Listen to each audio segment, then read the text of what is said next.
முட்டை சாப்பிட்டால் கேன்சர் வருமா? உண்மை நிலவரம் என்ன என்பதை பற்றி இந்த பதிவில் பார்க்கலாம். ஏழைகள் முதல் வசதி படைத்தவர்கள் வரை அனைத்து பிரிவினரும் விரும்பி சாப்பிடும் உணவாக கோழி முட்டை இருந்து வருகிறது. குறைந்த விலையில் கிடைக்கும் முட்டையில் அதிக அளவு புரோட்டீன் சத்து இருப்பதாக மருத்துவர்கள் கூறி வருவதால் ஒவ்வொரு பெற்றோரும் தங்களது குழந்தைகளுக்கு தினமும் முட்டைகள் கொடுத்து வருகின்றனர். கர்நாடக அரசு மற்றும் அரசு உதவி பெறும் பள்ளிக்கூடங்களில் படிக்கும் மாணவர்களுக்கு வாரத்தில் 6 நாட்களும் முட்டை வழங்கப்பட்டு வருகிறது. இந்த நிலையில் முட்டைகளில் புற்றுநோய் உண்டாக்கும் கூறுகள் இருப்பதாக சமூக வலைதளங்களில் பரவிய தகவல் முட்டையை விரும்பி சாப்பிடும் கோடிக்கணக்கான மக்களிடையே பீதியை ஏற்படுத்தியுள்ளது.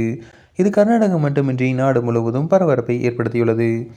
பிரபலமான சில பிராண்டுகளின் முட்டைகளில் நைட்ரோஃபூரான் என்ற புற்றுநோய் உண்டாக்கும் கூறு இருப்பதாக வைரலான தகவல் மக்களிடையே பீதியை செய்திருக்கும் நிலையில் மக்கள் தேவையில்லாமல் கவலைப்பட வேண்டாம் என்றும் இது தொடர்பாக ஆய்வு செய்யப்படும் என கர்நாடக மாநில சுகாதாரத்துறை அமைச்சர் தினேஷ் குண்டுராவ் தெரிவித்துள்ளார். இது தொடர்பாக செய்தியாளரிடம் பேசிய அமைச்சர், முதலில் சோதனைகள் நடத்தியது யார், அவை அறிவியல் பூர்வமாக நடத்தப்பட்டனவா என்பது பற்றிய பின்னணியை நாம் உறுதிப்படுத்த வேண்டும். உணவு பாதுகாப்பு மற்றும் மருந்து ஆணையரிடம் விவரங்களை சேகரிக்குமாறு அறிவுறுத்தியுள்ளேன். முட்டையின் புற்றுநோய் கூறுகள் இருப்பதாக பரவிய தகவல் உண்மை இருந்தால் கண்டிப்பாக நடவடிக்கை எடுப்போம்.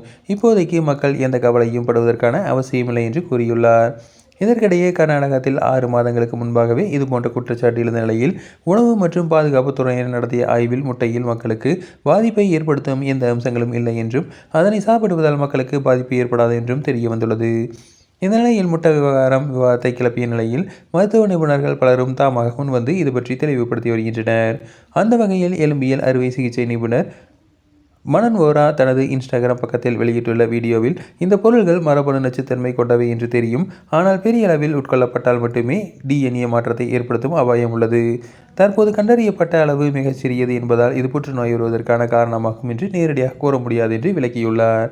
அத்துடன் இந்த விவகாரத்தில் பார்வையிட வேண்டியது FSSAI, அதாவது இந்திய உணவு பாதுகாப்பு மற்றும் தரநிலைகள் ஆணையம் என்னும் உணவு ஒழுங்குமுறை அமைப்பின் பொறுப்பு என்று அவர் குறிப்பிட்டுள்ளார்.